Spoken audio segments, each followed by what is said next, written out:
Salut à tous, ici Cyril d'Hardware Cooking et dans cette vidéo, on va parler d'une très belle carte mère, la Asus ROG Zenith 2 Extreme, une carte qui est donc au chipset TRX 40 qui est destinée à accueillir la troisième génération de processeurs AMD Ryzen Threadripper. C'est plutôt costaud.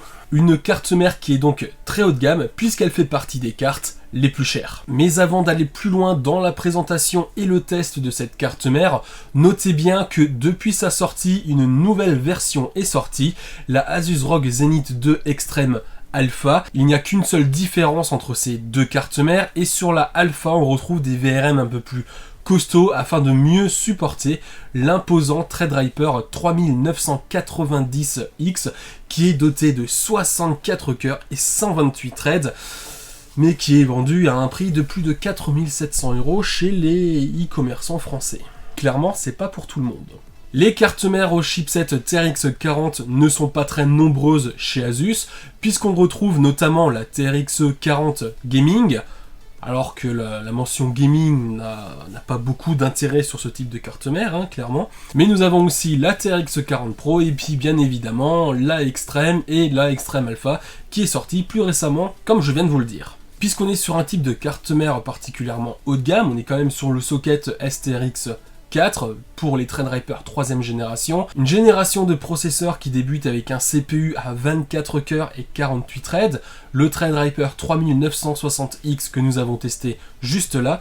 Forcément, les cartes mères qui accompagnent ce type de processeur qui est plus destiné à de l'applicatif que du gaming se doivent d'être particulièrement bien équipés. Bref, tout ça pour dire que le prix d'une telle carte mère n'est pas donné puisque nous sommes ici entre 800 et 850 € selon les revendeurs. Je vous mets les liens dans la description. En revanche, presque une bonne nouvelle, malgré son prix qui peut être prohibitif pour certains pour une carte mère, ce n'est pas la plus chère de ce chipset, puisque le record est détenu par la Gigabyte TRX 40 Aorus Extreme, que nous avions aussi testé juste là. Le ticket d'entrée pour de telles cartes mères basées sur ce socket est quand même à 500 €. Clairement, je l'ai déjà dit à plusieurs reprises, juste tout à l'heure et dans d'autres vidéos, nous ne sommes pas ici dans une utilisation gaming, mais vraiment plus tourné vers l'applicatif, vers les professionnels, semi-professionnels, pour tout ce qui est rendu, création de vidéos, etc. Pour parler de la carte mère en elle-même, nous avons de quoi y mettre 5 SSD au format M2, un premier à l'arrière du PCB de la carte mère, donc un emplacement plutôt original qu'on aura plutôt l'habitude de retrouver sur des cartes micro voire mini ITX, alors que là c'est pas du tout le cas vu qu'on est sur un format EATX, donc un format étendu de l'ATX classique. Nous pouvons en mettre deux autres sous le dissipateur thermique entre les slots PCI Express et encore deux autres sur une petite carte d'extension ROG DIMM 2 qui est aussi équipée de dissipateur thermique afin de refroidir les SSD au format M2 qui chauffent plutôt pas mal lorsque ce sont des SSD au format NVMe et en plus avec la dernière norme PCI Express 4.0. Et oui, puisque nous sommes sur le dernier chipset de chez AMD, nous bénéficions de la dernière norme PCI Express 4.0 qui double littéralement la bande passante comparativement au PCI Express 3.0, ce qui nous permet d'installer des SSD vraiment rapides pouvant atteindre 5 Go/s comme le Seagate FireCuda 520 qu'on a testé, le Corsair MP600 qu'on a aussi testé, mais aussi les futurs SSD Samsung 980 Pro. Je vous mets tous les liens dans la description si vous êtes curieux.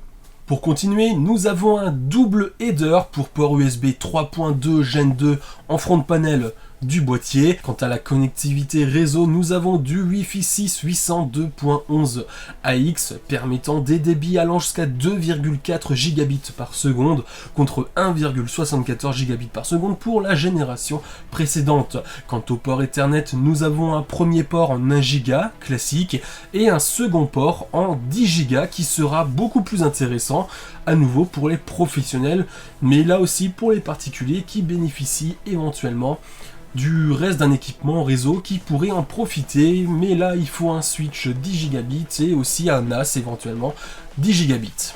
Parce qu'il faut pas se leurrer, les connexions internet à plus d'1 gigabit sont quand même vachement rares en France.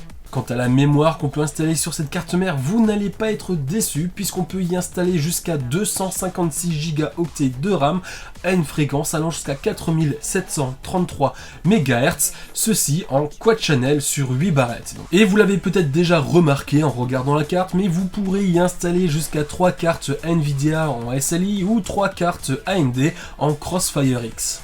Parlons rapidement du bundle et du packaging. La boîte n'a rien de spécial et reprend le thème visuel des autres cartes mères de la série ROG. Ainsi, nous avons sur un fond noir avec des touches de rouge sur la face avant les références et logos. C'est à l'arrière que nous avons une image de la carte avec les caractéristiques techniques. Au niveau du bundle, nous sommes assez gâtés et nous retrouvons 2 câbles SATA 3 tressés, 6 câbles SATA 3 normaux, des sondes thermiques, un câble d'extension pour bande RGB 80 cm, un câble d'extension pour bande RGB adressable 80 cm, un DIMM 2 ROG avec dissipateur thermique, 5 kits de vis M2, le Q-connector, un sous-vert ROG, une plaque d'autocollant, l'antenne Wi-Fi double bande, le tournevis double fonction, une carte de remerciement ROG, une carte d'extension 2 pour ventilateur, 6 connecteurs pour ventilateur PWM, 3 connecteurs RGB 12 volts et connecteurs pour capteur thermique, un câble de connexion pour le node, une clé USB avec les logiciels et drivers, et bien sûr le manuel d'utilisation. Visuellement, la carte ne dénote pas comparativement à la gamme extrême que nous connaissons tous. Nous avons un cache sur la partie basse de la carte parcourant de gauche à droite la largeur de celle-ci. Sur la droite, notez l'apparence métallique du cache couvrant le chipset, des tons noir-gris avec une touche de métal qui donne un style certain à l'ensemble. Au niveau du chipset, nous retrouvons donc la grille d'aération permettant au ventilateur de faire correctement son travail lorsque cela s'avère nécessaire. Nous y trouvons le logo ROG RGB ainsi que le long de la partie métallique sur la gauche, faisant un effet d'aura sur la partie en aluminium. La partie audio de la carte dispose d'un cache avec la mention Supreme FX. Les ports d'alimentation du socket se trouvent sur la partie supérieure droite, juste au-dessus d'un port PCI Express 6 broches, lui-même juste au-dessus de l'alimentation 24 pins de la carte mère.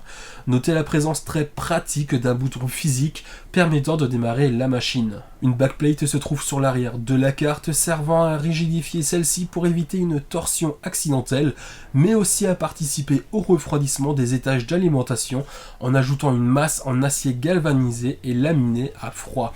Nous avons aussi un écran OLED Live Dash au niveau de la connectique arrière. Celui-ci peut afficher par exemple la température du processeur, mais également les Q-codes lors du démarrage de la machine. Bien sûr, nous pouvons personnaliser l'affichage via le logiciel Asus. Au-dessus de l'écran, nous avons toujours sur le cache de la connectique une partie avec l'effet miroir, accompagné de la mention Zénith, dotée d'un éclairage RGB. La carte possède également une bande RGB en dessous, le long de la tranche à droite. Et passons maintenant aux caractéristiques techniques et fonctionnalités de cette carte mère. Au niveau de la connectique arrière, nous retrouvons un port LAN RJ45, une sortie SPDIF optique, un bouton clair CMOS, un port USB 3.2 Gen 2x2 allant jusqu'à 20 Gb par seconde en type C, 4 ports USB 3.2 Gen 1, un bouton USB BIOS flashback, 5 ports USB 3.2 Gen 2, 3 de type A et 1 de type C. Bien sûr, les 5 entrées jack pour l'audio et enfin le port Aquantia AQC 107, donc le port Ethernet en 10 Gb. Le refroidissement est un aspect très important sur de tels composants et Asus ne lésine pas sur les moyens puisque nous retrouvons un imposant système de dissipation de la chaleur pour les VRM. Sur la partie supérieure, nous retrouvons 2 petits ventilateurs qui vont aider au refroidissement des VRM. De plus, notez la présence d'un caloduc qui va relier le dissipateur thermique supérieur avec les 2 ventilateurs au cache arrière de la connectique qui est lui aussi en aluminium, participant donc à l'évacuation de la chaleur en rajoutant de la surface de dissipation tout simplement. Nous allons maintenant tester l'overclocking de cette carte mère. Nous viendrons ensuite au test des VRM. Les cartes mères Asus proposent un overclocking automatique via le logiciel AE8 et la fonction 5-Way Optimization. Cette fonction va analyser le système afin d'augmenter la fréquence afin de gagner en performance. Nous allons donc voir si le système automatique est performant, surtout au niveau du voltage, et nous allons voir si nous pouvons faire mieux avec un overclocking manuel en gagnant à la fois en température et en performance, et vous allez voir, c'est pas si dur que ça. Dans ce test, nous allons donc comparer la carte mère sous 3 états différents, donc avec l'overclocking automatique, un overclocking manuel, mais aussi la carte mère à stock, c'est-à-dire avec les paramètres d'usine, il y a uniquement le profil XMP de la mémoire qui est activé. En pratique, l'overclocking automatique de la carte mère a passé la fréquence à 4,15 GHz sur l'ensemble des cœurs et notre overclocking manuel a passé la fréquence à 4,2 GHz sur l'ensemble des cœurs. Avec les paramètres par défaut, c'est-à-dire à stock, nous obtenons 28 297 points en physics score sous Firestrike. En appliquant nos paramètres personnalisés, nous passons à 29 976 points. Et avec l'OC automatique, nous avons 28 583 points. En termes de température, à stock, nous atteignons les 74,5 degrés sous Firestrike, une température tout de même plus élevée de 6,5 degrés comparativement à la TRX 40 Aorus Extreme. Avec les paramètres manuels, le constat est similaire et nous restons plus chauds avec 70,6 degrés contre 60,4 degrés. Avec l'overclocking automatique non présent sur la carte Aorus, nous avons une température de 73,5 degrés sur cette carte Asus. Ce qu'il faut retenir de ces résultats, c'est qu'avec un overclocking manuel, nous avons obtenu à la fois un meilleur score sous Firestrike, mais aussi de meilleures températures comparativement à l'overclocking automatique. Un overclocking automatique que nous ne conseillons absolument jamais, puisque celui-ci a tendance à relever la tension du processeur un peu trop quoi. Regardons maintenant de plus près les VRM, la configuration et l'efficacité du système de refroidissement. Les étages d'alimentation, c'est une grande histoire d'amour dans la cuisine du hardware. Vous le savez maintenant, j'espère en tout cas si vous suivez nos articles et nos vidéos, c'est un aspect très important sur une carte mère qui est souvent négligé par les utilisateurs dû à un manque de connaissances et il faut avouer que les informations ne sont pas forcément faciles à trouver. Pour rappel, les VRM sont chargés de fournir au processeur une tension stable et propre lorsqu'il en a besoin. En effet, vous le savez sûrement, on alimente le socket avec une prise 12 volts, mais ce n'est pas du 12 volts dont le CPU a besoin, sinon il cramerait direct. Des VRM mal refroidis peuvent se traduire par plusieurs choses. Déjà, on peut endommager la carte mère, voire le processeur, mais aussi, dans une mesure moins grave, on peut voir un effet de thermal throttle du processeur. Alors, le thermal throttle des VRM, ça se traduit simplement par la fréquence du processeur qui va grandement se brider afin que les températures des VRM puissent descendre à un seuil relativement acceptable. Et ensuite, on va retrouver une fréquence normale du processeur, sauf qu'à nouveau, les VRM vont trop chauffer, le processeur va à nouveau se brider, et ça va être le cercle infernal. Et forcément, pour un professionnel qui lance des rendus lourds qui peuvent durer plusieurs heures, et ben c'est très handicapant.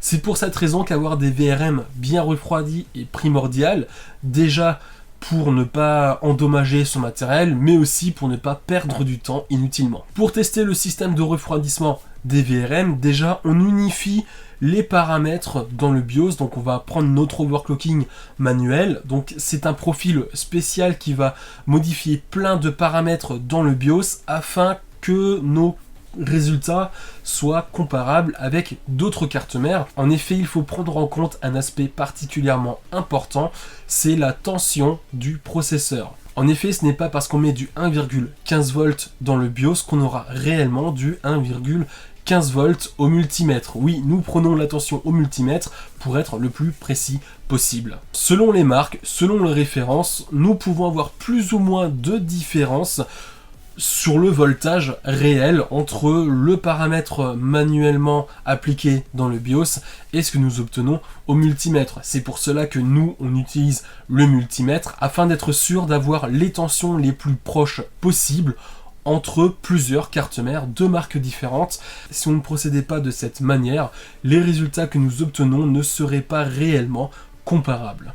Une fois que nos paramètres manuels sont fixés, on va simplement lancer un stress test d'1 heure sous Prime 95 afin de faire chauffer le processeur et donc les VRM. Alors je vous rassure, c'est quand même un stress test qui est particulièrement violent et dans une utilisation normale, on n'arrive pas forcément à ce niveau-là.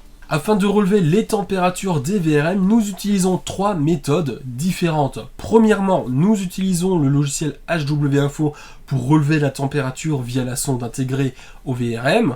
Ensuite, nous utilisons notre caméra thermique pour relever le point le plus chaud vu de face. Généralement, c'est au niveau des VRM. Bobine, condensateur, dissipateur thermique, ça dépendra de la carte mère.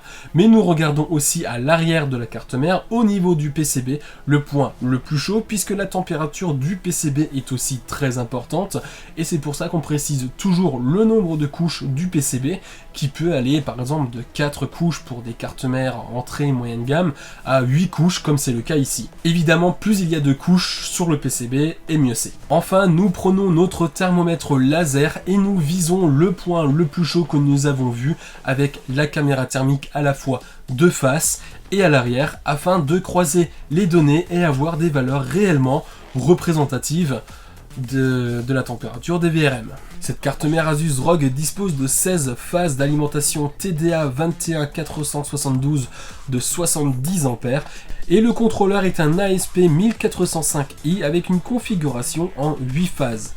Commençons avec les températures vues de face. Notre caméra thermique relève 61,5 degrés. Notez que les dissipateurs couvrent entièrement les bobines et les condensateurs. Ceux-ci ne sont donc pas vus via la caméra thermique. Si l'on regarde l'arrière de la carte mère, cette fois-ci nous avons un écart plus significatif qu'habituellement entre la caméra thermique et le thermomètre laser. En effet, via la caméra, nous relevons 54 degrés maximum, tandis qu'avec le thermomètre laser, nous relevons jusqu'à 61,1 degrés. Si l'on regarde ce que la sonde mesure, sur HW Info, nous lisons une température maximale atteinte de 54 degrés, soit un excellent résultat. Premier ex-aequo avec une carte qui bénéficie tout de même d'un monobloc pour refroidir les VRM, mais sur un autre socket, donc ça compte pas vraiment. À la caméra thermique, qu'est-ce que nous voyons? À vrai dire, pas grand chose, ce ne sont même pas les dissipateurs thermiques qui chauffent le plus ici, mais les composants du PCB qui se situent entre les slots mémoire et le cache arrière de la connectique. À l'arrière de la carte mère, le point le plus chaud se situe au même point, d'ailleurs nous constatons que la chaleur est bien répartie sur le PCB. Passons maintenant à la conclusion du test de cette carte mère Asus ROG Zenith 2 Extreme, et je peux vous dire que nous en sommes très satisfaits. En termes de connectique, nous sommes particulièrement gâtés. Déjà, point de vue réseau, on a un Wi-Fi 6 puissant 2.11 AX, on a un port 10 Gb plus un port 1 Gb. Bon, on aurait aimé quand même 2 ports 10 Gb vu le prix de la carte mère. Ouais, ça aurait été cool quand même ça. On a aussi 2 headers pour USB 3.2 Gen 2 en front panel. On a de quoi installer 5 SSD au format M2, tous en PCI Express 4.0, donc c'est réellement pas mal, surtout que 4 sur ces 5 emplacements disposent d'un système de refroidissement pour éviter le thermal throttle du SSD qui est installé.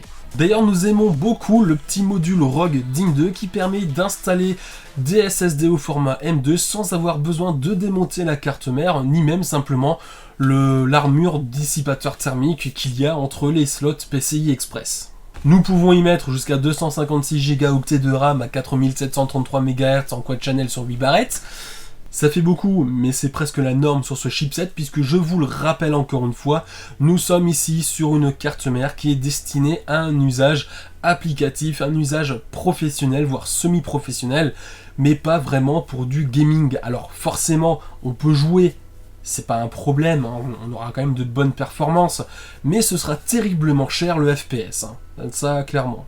L'éclairage RGB est relativement discret, nous avons un point sur le cache arrière de la connectique avec la mention Zenith et l'effet miroir, et aussi le logo ROG au niveau du chipset avec une petite barre avec l'effet Dora sur les dissipateurs thermiques des SSD M2. Et bien sûr, nous avons la grande barre RGB qui est à droite derrière la carte mère qui éclairera pas mal quand même. Tout cela sans oublier l'écran OLED Live Dash d'1,77 pouces qui permettra d'afficher pas mal de choses comme des températures, des codes Q-code ou bien des logos personnalisés, etc. Vous pouvez faire un petit peu ce que vous voulez avec cet écran et c'est quand même vachement sympathique, hein, faut l'avouer. Comme souvent, l'overclocking automatique n'a que très peu d'intérêt puisque celui-ci augmente beaucoup trop les températures comparativement aux gains en performance qu'on a réellement. On vous conseille toujours un overclocking manuel si vous voulez le faire. Sinon, limite, restez à stock, quoi, parce que augmenter les températures à ce niveau-là pour peu de performance gagnée, ça vaut pas forcément le coup. Les températures des VRM sont évidemment excellentes, là-dessus il n'y a vraiment aucun souci à se faire, nos processeurs sont entre de bonnes mains. En revanche, en termes de tarification, évidemment, nous sommes sur une carte mère particulièrement haut de gamme, qui est complète en termes de connectivité, et forcément, elle va être facturée entre 800 et 850 € selon le revendeur. Je vous mets les liens dans la description, comme d'habitude. Notez quand même que le ticket d'entrée pour ce chipset est à 500 €. Donc nous sommes quand même sur une carte mère haut de gamme, sur un socket qui est déjà haut de gamme. Mais c'est quand même pas la carte mère la plus chère. Hein. Je l'ai déjà dit en début de vidéo, ouais, mais ça reste quand même cher, hein, 800 balles pour une carte mère. Bref, il s'agit ici d'une excellente carte mère qu'on ne pourra que vous conseiller si vous avez besoin de vous monter une grosse machine particulièrement performante pour faire de l'applicatif. En revanche, si c'est juste pour jouer, n'allez pas sur ce socket. Ok. Cette vidéo est maintenant terminée. Comme d'habitude, vous pouvez retrouver ce test complet et bien plus encore sur notre site www.hardwarecooking.fr. Mettez des pouces en l'air si vous avez apprécié la vidéo, mettez des commentaires si vous avez des questions ou quoi que ce soit d'autre. Abonnez-vous, c'est gratuit, ça fait plaisir. Cliquez sur la petite cloche pour recevoir les notifications des prochaines vidéos. Et comme vous l'avez vu, on a pas mal de lourds et pas mal de gros projets en préparation. Donc il va y avoir de belles choses à voir sur la chaîne. D'ici pas longtemps normalement, il y a déjà un petit peu de retard, mais j'espère que ça va se débloquer un petit peu tout ça. Ouais. Bref, je vous dis à plus pour une prochaine vidéo.